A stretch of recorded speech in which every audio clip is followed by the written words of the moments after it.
காங்கிரஸ் கட்சி மீண்டும் சமரச அரசியல் மூலம் மதத்தை பகடைக்காயாக பயன்படுத்தி வருவதாக விமர்சித்துள்ள பிரதமர் நரேந்திர மோடி, கர்நாடகாவில் சட்டவிரோதமாக இஸ்லாமியர்கள் ஓபிசி பிரிவில் சேர்க்கப்பட்டிருப்பதாக குற்றம் சாட்டினார்.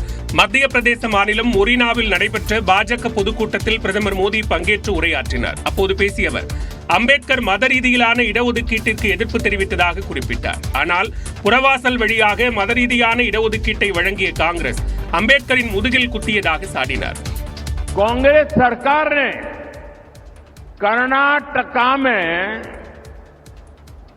जितने भी मुस्लिम समाज के लोग हैं, तो उन्होंने रातों रात एक कागज निकालकर हस्ताक्षर करके उन सबको ओबीसी घोषित कर दिया. उस ओबीसी समाज में इतने सारे नए डाल दिए कि ओबीसी समाज को जो आरक्षण मिलता था वो उनसे छीन लिया. தொடர்ந்து பேசிய அவர், இந்திரா காந்தியின் சொத்துக்கள் அரசுக்கு கிடைக்காமல் போவதை தடுக்க வாரிசு உரிமை சட்டத்தை ராஜீவ்காந்தி திருத்தி அமைத்ததாக மோடி குற்றம் சாட்டினார். மக்களின் நகைகள் மற்றும் சிறு சேமிப்புகளை காங்கிரஸ் அபகரிக்க நினைப்பதாகவும் பிரதமர் மோடி சாடினார். பிரதமர் நரேந்திர மோடி 6 ஆண்டுகளுக்கு தேர்தலில் போட்டியிட தடை விதிக்க கோரிய வழக்கு டெல்லி உயர்நீதிமன்றத்தில் இன்று விசாரணைக்கு வரவுள்ளது. கடந்த 9ஆம் தேதி உத்தரப்பிரதேச மாநிலம் பிலிபிட் தொகுதியில் நடந்த பரப்புரை கூட்டத்தில் பேசிய பிரதமர் நரேந்திர மோடி, பிற மத தெய்வங்களின் பெயர்களை பயன்படுத்தி வாக்கு கேட்டதுடன் இஸ்லாமியர்களுக்கு எதிராகவும் பேசியதாக கூறப்படுகிறது. இது தொடர்பாக டெல்லி உயர்நீதிமன்றத்தில் மனு தாக்கல் செய்துள்ள வழக்கறிஞர் ஆனந்த ஜோதலே, சாதி மற்றும் மதத்தின் அடிப்படையில் வாக்காளர்களிடையே வெறுப்புணர்வை தூண்டும் வகையில் பிரதமரின் பேச்சு உள்ளதாகவும் தேர்தல் நடத்தை விதிகளை மீறி பேசியுள்ளதாக மனுவில் தெரிவித்துள்ளார். மக்கள் பிரதிநிதித்துவ சட்டத்தின்படி பிரதமர் மோடி 6 ஆண்டுகள் தேர்தலில் போட்டியிட தேர்தல் ஆணையம் தடை விதிக்க உத்தரவிட வேண்டும் என கோரியுள்ளார். இந்த மனு நீதிபதி சச்சின் தத்தா முன்னிலையில் இன்று விசாரணைக்கு வருகிறது.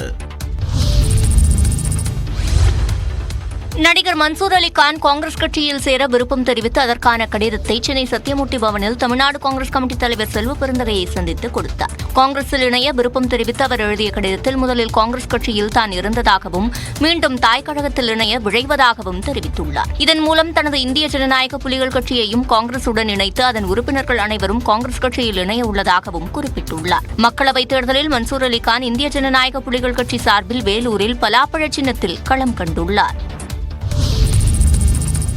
திரைப்பட தயாரிப்பாளர் ஞானவேல் ராஜா வீட்டு பணிப்பெண் தற்கொலை முயற்சியில் ஈடுபட்ட நிலையில் ஞானவேல் ராஜா, அவரது மனைவி உட்பட 4 பேர் மீது புகார் அளிக்கப்பட்டுள்ளது.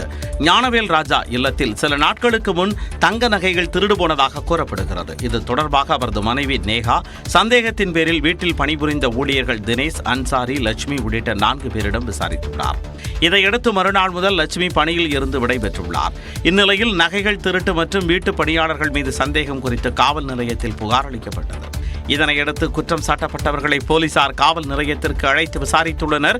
அந்த வகையில் லட்சுமியிடம் விசாரணை நடத்தப்பட்ட நிலையில் மீண்டும் விசாரணைக்கு வருமாறு போலீசார் தெரிவித்து அனுப்பியுள்ளனர். இதனால் மனமுடைந்த லட்சுமி வீட்டில் விஷம் அருந்தி தற்கொலைக்கு முயன்றுள்ளார். அவரது மகள் மற்றும் உறவினர்கள் அவரை மீட்டு ராயப்பேட்டை அரசு மருத்துவமனையில் சேர்த்துள்ளனர். இந்நிலையில் ஞானவேல் ராஜா, நேகா, ஊழியர்கள் தினேஷ், அன்சாரி மீது மாம்பலம் காவல் நிலையத்தில் லட்சுமியின் மகள் புகார் அளித்துள்ளார்.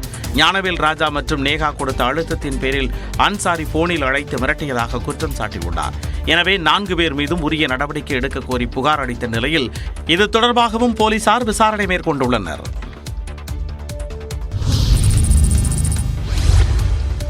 திருச்சியில் முன்னாள் சார் பதிவாளர் மற்றும் அவரது மனைவி வருமானத்திற்கு அதிகமாக குவித்த சுமார் 100 கோடி ரூபாய் மதிப்பிலான சொத்துக்களை அரசிடம் ஒப்படைக்க நீதிமன்றம் உத்தரவிட்டுள்ளது. திருச்சியைச் சேர்ந்த முன்னாள் சார் பதிவாளரான ஜானகிராமன் என்பவர் தான் பணிபுரிந்த காலத்தில் வருமானத்திற்கு அதிகமாக சொத்து குவித்ததாக புகார் எழுந்தது.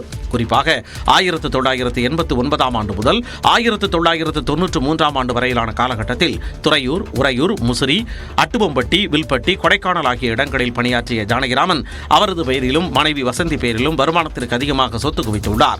இதுகுறித்து 2001ஆம் ஆண்டு வழக்கு பதிவு செய்த திருச்சி ஊழல் தடுப்பு மற்றும் கண்காணிப்பு பிரிவினர் சிறப்பு நீதிமன்றத்தில் குற்றப்பத்திரிகையை தாக்கல் செய்தனர்.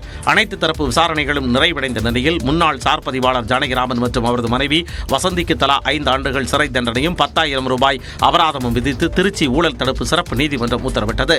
மேலும் ஜானகிராமன் மற்றும் அவரது மனைவி பேரில் வருமானத்திற்கு அதிகமாக வாங்கி குவிக்கப்பட்ட சுமார் 100 கோடி ரூபாய் மதிப்பிலான சொத்துக்களை அரசிடம் ஒப்படைக்குமாறு நீதிபதி கார்த்திகேயன் ஆணையிட்டார்.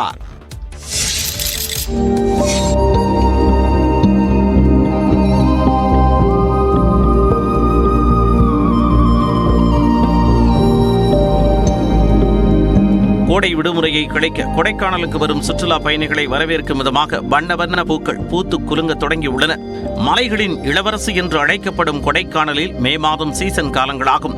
இச்சமயம் வரும் சுற்றுலா பயணிகளை கவரும் வகையில் பிரைன் பூங்காவில் கோடை விழா மற்றும் மலர் கண்காட்சி ஆண்டுதோறும் நடத்தப்படுவது வழக்கம்.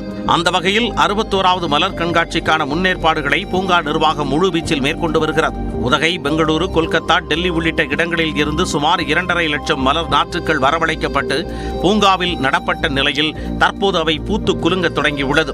சால்வியா, பாப்பி, டெல்பினியம், ஆஸ்டர், மேரி கோல்டு, ஃபேன்சி வகைகள், பெட்டுனியா, குட்டை ரக சால்வியா, ரோஜாப்பூ வகைகள் உள்ளிட்டவை சுற்றுலா பயணிகளை பெரிதும் கவர்ந்தன. கண்களை கவரும் வகையில் பூத்துள்ள பூக்களை சுற்றுலா பயணிகள் புகைப்படங்கள் எடுத்து மகிழ்ந்தனர்.